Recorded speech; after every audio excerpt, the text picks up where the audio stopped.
بسم اللہ الرحمن الرحیم۔ دھرتی وائس کے دوستو السلام علیکم۔ معزز ناظرین، نواب سراج الدولہ کے سب سے قابل اعتماد شخص میر جعفر تھے، جو ان کی فوج کے سربراہ بھی تھے۔ انگریزوں نے بنگال کی حکمرانی دینے کا وعدہ کر کے ان سے خفیہ معاہدہ کر لیا۔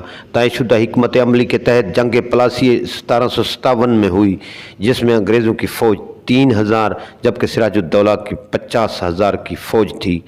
23 جون 1757 کو پلاسی کی اس جنگ میں میر جعفر فوج لے کر نواب سراج الدولہ سے علیحدہ ہو گئے۔ یوں نواب سراج الدولہ کو شکست ہوئی، وہ جان بچا کر بھاگ نکلے۔ بعد ازاں میر جعفر کے بیٹے میرا نے تعاقب کر کے سراج الدولہ کو قتل کر دیا۔ سراج الدولہ کی جگہ میر جعفر بنگال کے حاکم بن گئے، لیکن عملی طور پر انہیں ایسٹ انڈیا کمپنی کے ساتھ معاہدے میں بری طرح جکڑ دیا گیا۔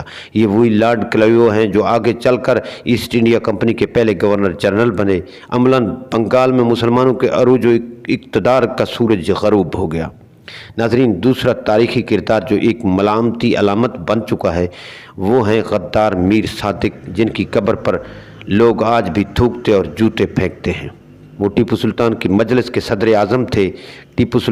ٹیپو انگریزوں کے توسیع پسندانہ عزائم کے راستے میں سب سے بڑی رکاوٹ تھے۔ مکمل جنگی تیاریوں اور سازشوں کا جال پھیلانے کے بعد انگریزوں نے جنرل ہیرس کی سربراہی میں مارچ 1799 میں میسور اور پھر بنگلور پر قبضہ کر لیا۔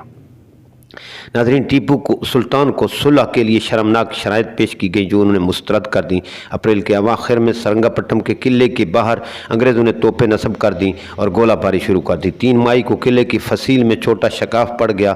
میر صادق کے مشورے پر انگریزوں نے حملہ کیا اور میر صادق نے تنخواہیں دینے کے بہانے ان سپاہیوں کو بلا لیا جو فصیل کی اس شگاف کی حفاظت پر مأمور تھے۔ چنانچہ انگریز فوج قلعے میں داخل ہو گئی۔ جب ٹیپو سلطان کو خبر ملی، وہ پیدل دوڑے اور منتشر فوج کو اکٹھا کرنے کی کوشش کرنے لگے۔ جب سپاہی اپنی قوت کھو بیٹھے تو ٹیپو سلطان گھوڑے پر سوار ہو کر قلعے کے ایک دروازے کی طرف بڑھے۔ میر صادق نے وہ دروازہ بند کروا دیا تھا تاکہ ٹیپو سلطان باہر نہ جا سکیں۔ ٹیپو سلطان کے وفاداروں نے میر صادق کی غداری کو بھانپتے ہوئے انہیں قتل کر دیا اور ٹیپو سلطان انگریزوں کے خلاف لڑتے لڑتے جان سے گئے۔ ناظرین، میر صادق کے ساتھ اس سازش میں میر غلام علی، میر قمر الدین، میر قاسم علی اور وزیر مالیات پورنیہ بھی شامل تھے۔ ٹیپو سلطان کے مزار کو ایک بزرگ کی درگاہ کی طرح سمجھتے ہیں، لیکن میر صادق کی قبر تباہ حال ہے۔ کچھ سیاح اپنے جذبات کی تسکین کو اس پر پتھر بھی پھینکتے ہیں۔